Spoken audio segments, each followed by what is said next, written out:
to Tinker with a T. In today's video, I'll be working on the valves of the Model T engine. This is one of my original valves. It is the stock two-piece valve. So it has a steel shaft and iron head on it. And so Ford did this because it was cheaper at the time to not have to have this all one piece. This steel shaft is actually part of the scrap that was cut off of the throttle control rod and the spark rod. So those are the two rods that come down from the steering wheel and connect to the throttle and the spark control. So they actually used the scrap from that to make the valve stems. And then they had some sort of shrink press fit of the iron head onto the end of the stem. And worked good for the time, but they can randomly come undone. The head can pop off, and that will cause serious damage. Total, it can do a lot of damage to the engine, possibly even total it. At the very least, it can ruin a piston. So not good to reuse these. If you're doing it, if you have it apart, it is best to replace these with new one-piece valves. So that is what I will be doing. I have new one-piece valves. These are the Model T valves available from the various different vendors. You can make Chevy 350 valves fit. I believe it takes a bit of work if you're redoing the valve seats and valve guides anyway. You can just use the sizes for the Chevy 350 valves, and they're cheaper by a bit. Just for one engine, it wasn't worth the hassle, and I didn't have to redo the valve seats and guides. They're pretty good. I just wanted to replace the one-piece valves for now, so I went with the Model T valves specifically. So this is one, and then I've been working on getting them ground. So my seats seem to be in pretty good shape. I've just decided to regrind them or lap them. So I have some grinding compound, and I don't know if this camera will pick this up. You can kind of see the pattern on the face of it. When you put the grinding compound on, you'll see where it's scratched up along the side where it's actually grinding and mating with the face. So what you do is you just put a little bit of the compound around the edge of the valve and then slide it in. And I have a special tool that is a suction cup on the end.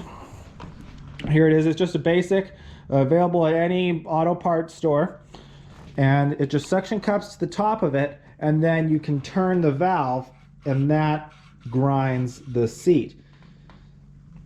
So that is the way to do the new valves. The original Model T valves, they had two holes in the top. So those two holes were for a tool that had little posts that lined up with that you could turn to grind in new valves. So that's the way you can tell if your car has the old valves or new one-piece valves, is because the two-piece ones had the holes in them. And as far as I know, they're the only valves that ever have two deep holes like that in the head. So if you have the holes, then you know that you have an original two-piece valve, and it probably should be replaced. So I have just done the first two of these valves. I still have to do the rest, but I am just doing a little bit of lapping compound, grinding these in to where they seat nicely with the seat. Because none of the seats are pitted, and there was actually very little carbon on them too. They were in pretty good shape. So just a little bit of grinding and they should seat fine. I'm also going to be setting the tappet clearance. So I did not go with adjustable tappets. I just have the stock tappets still here. They didn't seem to be worn real bad, and I didn't want to pull the camshaft right now because the bushings in the camshaft weren't bad. So if I end up doing the camshaft bushings at some point, I would replace those with adjustable tappets. They're pretty cheap, but I didn't want to pull the camshaft. So I'm going to do that all at once. If I need to do the bushings in the future, I'll just put in adjustable tappets with that. Because these are not adjustable, it is a bit harder to set the clearance on them. You have to file down the shaft of each valve to set the clearance. And I was reading a little bit on clearance. There's a wide variety of choices. The manual says to go with a 1/32 of an inch, or about 30 thousandths. That's pretty big by modern standards. I was reading that even with a stock engine, you can get away with 15 thousandths a tappet clearance, and that gives you a bit more performance for the engine. And it raises, lets your valves lift a little higher. So I'm going to probably go with setting them all at 15 thousandths. And then the manual says to check the clearance or check the timing by using a ruler method. You take a straight edge and lay it flat across the block, and then check the depth of the piston with a ruler and crank it, and then the book lists the different measurements where each valve should open and close for each piston. So you can go through and check that this valve is indeed opening at this depth when it is supposed to. And the book says to do that by putting the springs and everything in it, and as soon as the valve will start to turn, then it is open. Once it's closed, it will not turn anymore. So you can just slowly crank the engine, turning the valve like that, and then once it stops turning, you know that it is closed, and you can take your measurement and see how that compares to the numbers in the book. So my plan is I'm going to go through and grind all the valves, set the tappet clearance to 15 thousandths, and then I'm going to go through and just check that they are opening and closing at roughly the same time. I was reading that some rebuilders don't even bother about checking it's a really old-fashioned way to check it with the ruler like that. I'm just going to check it to be sure that I know they're opening roughly the same time, but it's not very precise. As long as there is 15 thousandths clearance, most engines should run just fine. I just want to be sure that everything is timed right. So I'm going to go through with the ruler and just verify that. But probably we'll just leave it at 15 thousandths tappet clearance and let it run like that for now. So I'm going to do that, and then I'm going to put the cylinder head on. And I have this gasket for the cylinder head. It is a OEM replacement upgrade self-sealing gasket. So the original gaskets were copper, and they still work really well. Most people prefer the original copper gaskets. When I went to get my gaskets for the engine, all of the vendors were out because there's only one supplier that makes copper head gaskets, and they were out. So you could not get them when I bought my gaskets. You might be able to now, I don't know. That was a couple months ago. But I just decided that I'm going to go with the gasket, with that gasket anyway. It doesn't seem to be much of a difference. They both seem to work well. This gasket that I do have, you're not supposed to use any kind of sealer on it. It is self-sealing. You just lay it on dry and assemble it. And I kind of like that idea. The copper gaskets, you have to spray gasket sealer on them and let it dry for a certain amount of time and then put them together.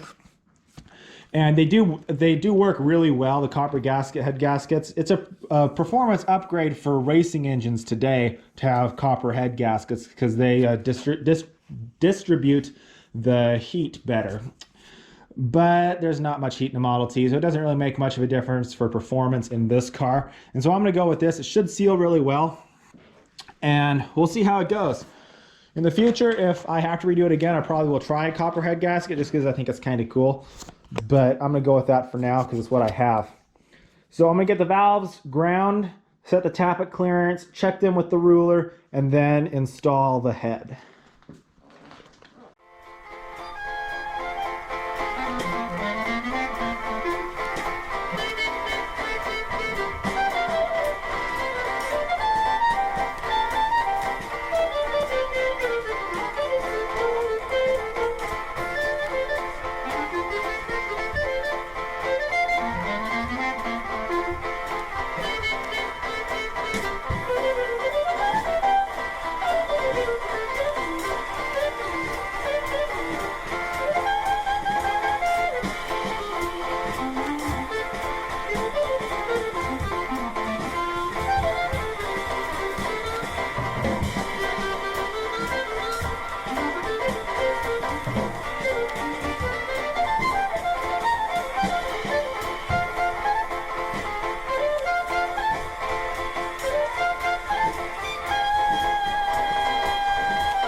Well, that wraps up the valve job on this engine. There'll be many more videos to come as I continue working on the accessories and parts of this engine, so please stay tuned. Hit that subscribe button if you are not subscribed already, and leave a comment if you have any questions or concerns. Thanks for watching.